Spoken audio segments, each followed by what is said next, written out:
I am Edge J. Wise, the ultimate game reviewer. But this name keeps haunting me. Shadow the Hedgehog. Is it my destiny as an internet review channel that likes Sonic to review this game? What secrets could possibly lie within? And why do I feel like I'm being watched? Oh, hello. Why does this exist?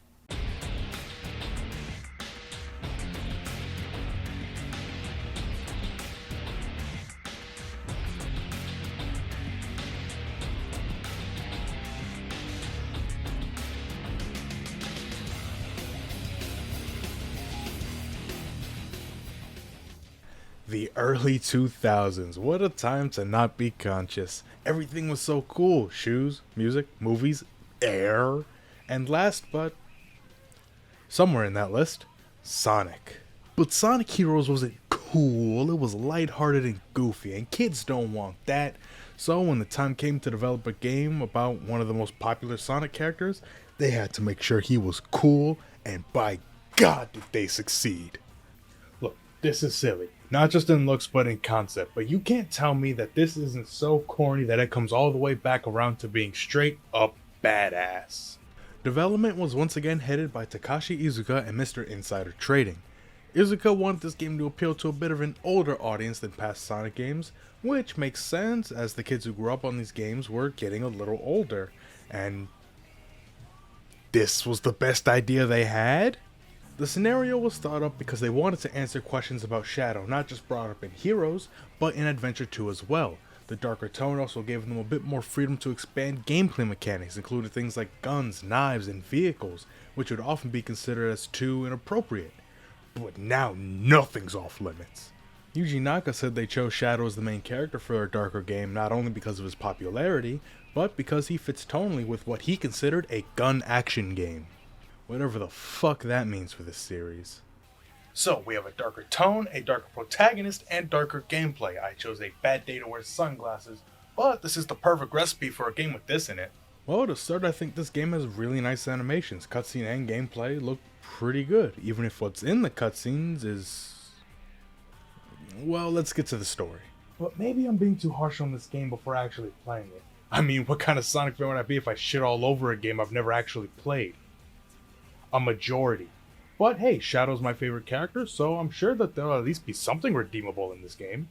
So this game doesn't have multiple characters or teams for multiple stories, but that didn't stop this game from requiring more playthroughs to get the true ending than any of the previous games. There are 10 different endings you need to get to unlock the last story.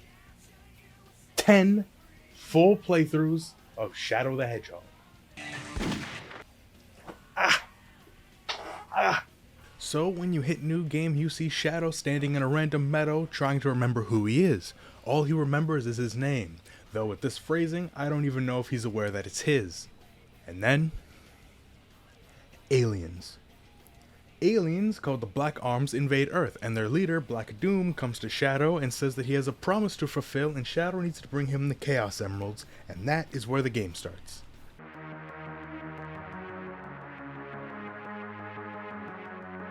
When Shadow drops into Westopolis, he finds 2 Chaos Emeralds just fucking sitting there. But not because Black Doom told him to, he's here for his own interests only. Black Doom doesn't like this, so he sends him to the desert in hopes that Shadow will listen to him now because... he's in the desert. Shadow doesn't and just grabs another Chaos Emerald.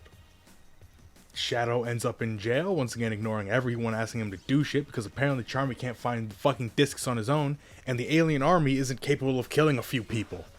This pattern continues until he decides to hunt down Eggman in hopes that he can help him remember who he is.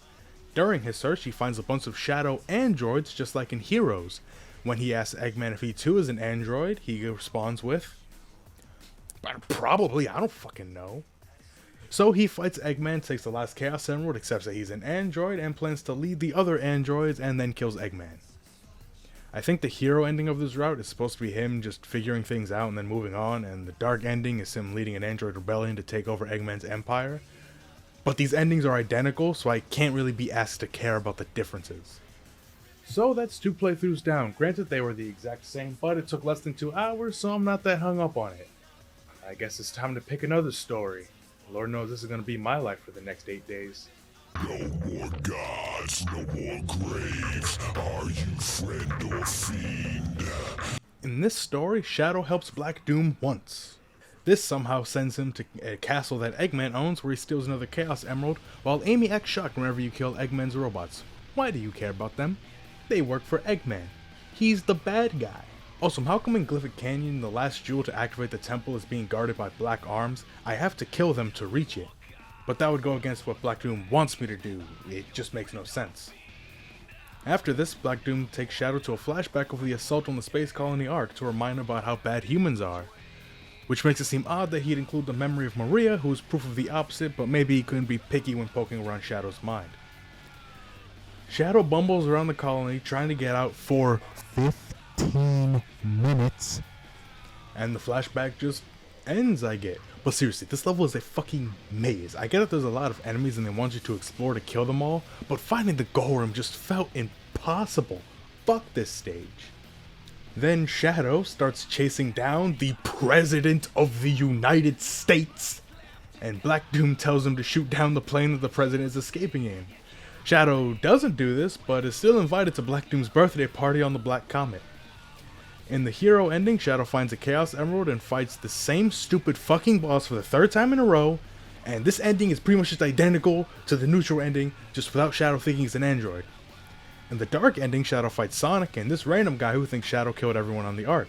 After beating them, Shadow announces his loyalty to the Black Arms, and these endings just all look the same, which is the point. They all just end with Shadow saying, "This is who I am," and having all 7 Chaos Emeralds. But that doesn't exactly incentivize me to get all the endings. I'm not wondering how these will be different, because at this point, I've experienced all of the endings more or less. The only difference will be a few lines of dialogue and I guess a couple different stages.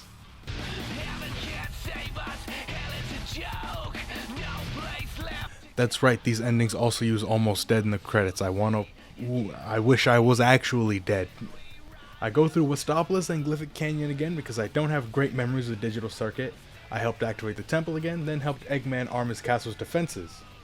Then, for some reason, I fought him for a Chaos Emerald despite having just helped him. This brings him back to another damn city that looks just like Westopolis, but is apparently Central City. Here he helps the Black Arms detonate bombs in the city that do absolutely no damage. And then Black Doom takes Shadow to the Ark so they can use the Eclipse Cannon, and also mentions that the cannon was made to defend Earth from threats. Now, we could get into that, but I'm distracted by this dumbass move, auto flying level. If you don't know that you can jump off, you'll just fly right over every checkpoint, and you can just miss the defense systems that you have to destroy.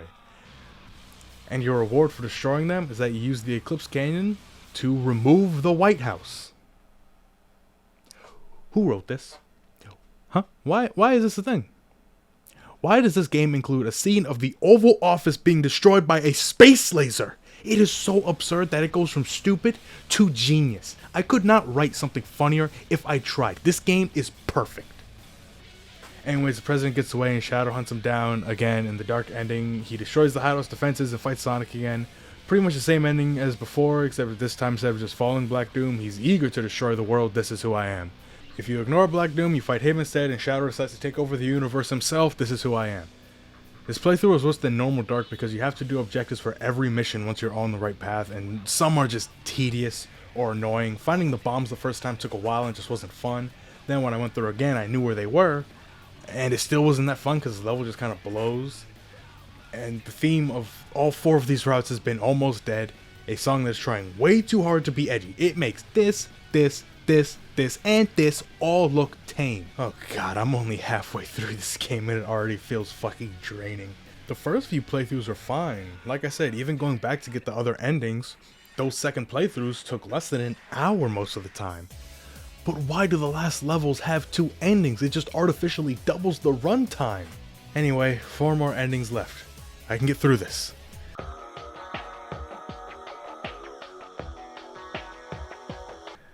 Westopolis. Then in Glyphic Canyon, we help Knuckles kill all the Black Arms, which sends us on a journey to find that damn 4th Chaos Emerald. Now we all commit mass suicide. Yep. Woo! He said it! He ends up hacking into one of Eggman's computers with Team Chaotix and decides to try and get his answers from Eggman. Maria?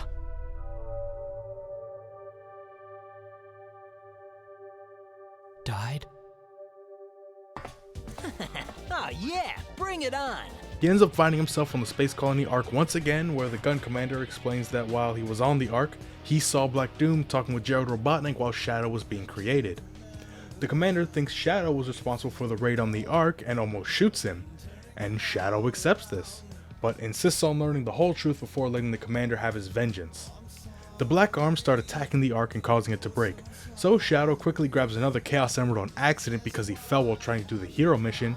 Then Eggman shows up in the fucking egg dealer again! Shadow beats him, realizes his purpose is to protect the Space Colony Ark and preserve Gerald Robotnik's legacy or something like that. This is who I am. In the hero ending, Shadow beats up Black Doom with Vector of all people and accepts that his existence caused trouble. It's actually a pretty downer ending. I kinda like it. It's the first ending so far that feels a little bit different and leaves what Shadow might do next a lot more of a mystery than he takes over the world. He doesn't take over the world. He takes over the world, but with androids. I kinda like this one. Wish I didn't have to play this game anymore, but we've got 2 more to go, so let's just get them over with.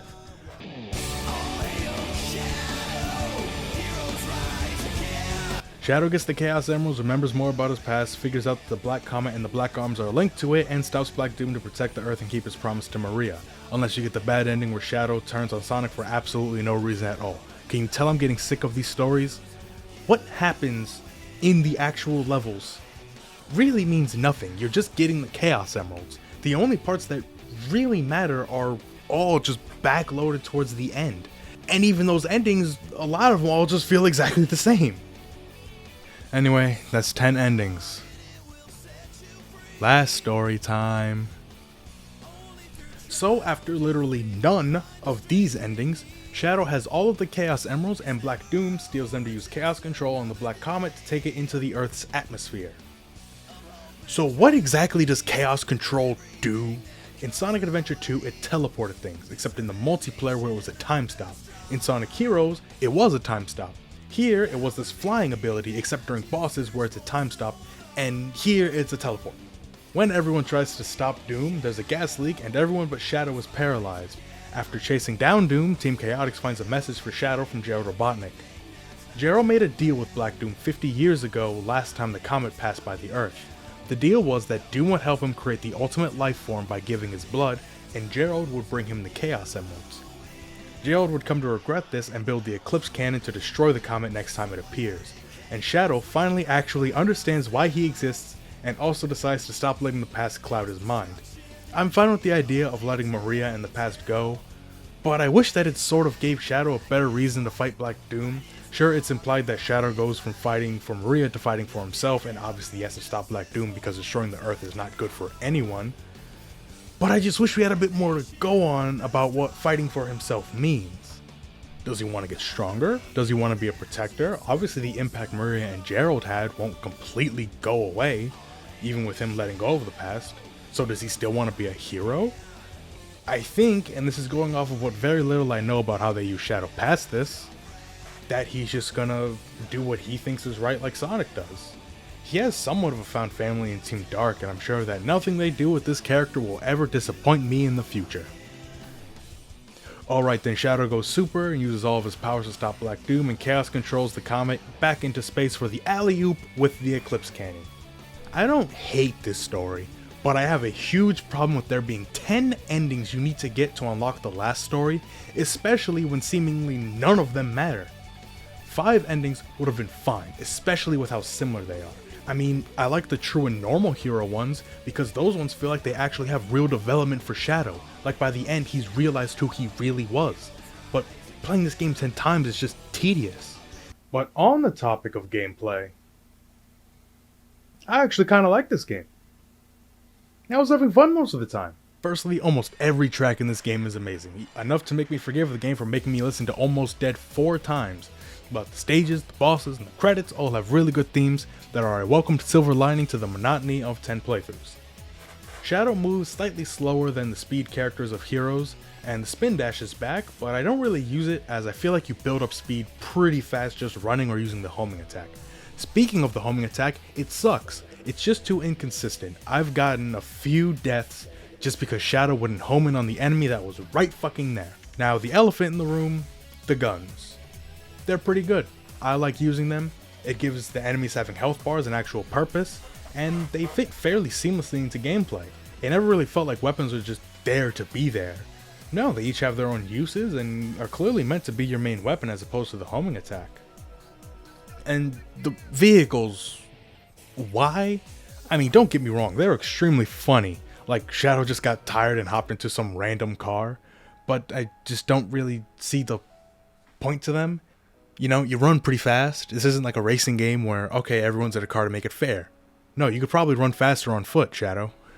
Get the fuck out of the car. There are some vehicles that actually make you jump higher now that I think about it, and some that have weapons on them, some that can fly, so those are obviously make sense for set pieces.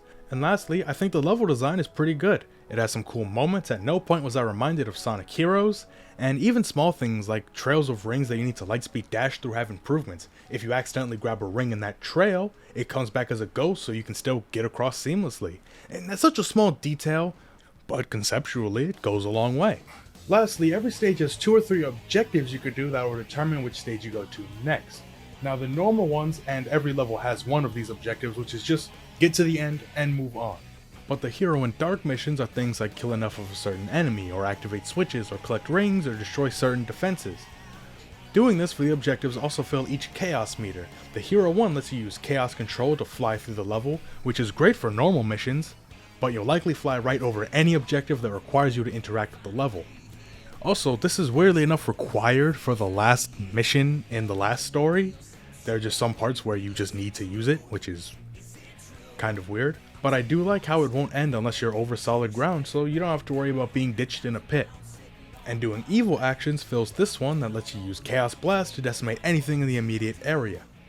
The objectives usually aren't a huge ask, except for when they are. Sometimes you need to sweep the entire stage to find every single enemy, or if you die trying to collect rings, your ass is back to 0.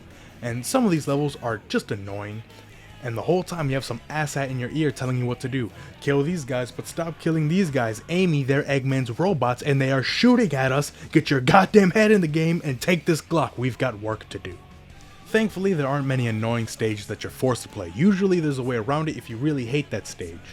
And another interesting thing is that every possible route you could take to get to the end has its own unique name, and there's like 300 of them. And they are really funny. Punishment, thy name is ruin.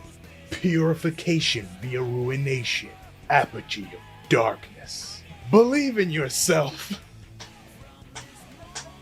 Lastly, the bosses all kinda suck. Which is weird because you'd think a game with this many levels and unique routes would have a huge variety of bosses. You know what they say, the more the merrier. So why do I have to fight this fucking thing 4 times, and Sonic and Black Doom 3 times? You even have to fight the same boss twice in the same route, even though this one is brain dead. The only kinda cool one is the last one against Devil Doom, where he gets to use Chaos Spear to perform a lobotomy.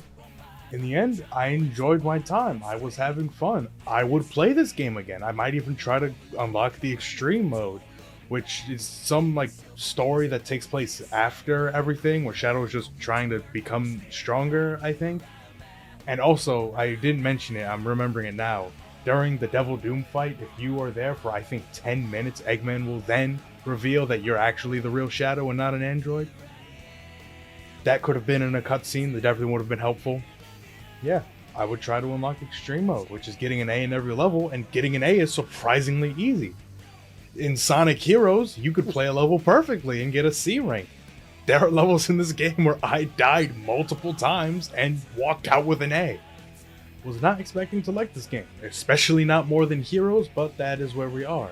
So join me next time when we go to the finale of the Greek trilogy of God of War games in God of War 3, because Lord knows I have some stalling to do before I get to the next Sonic game. Like, for example, I need to buy it.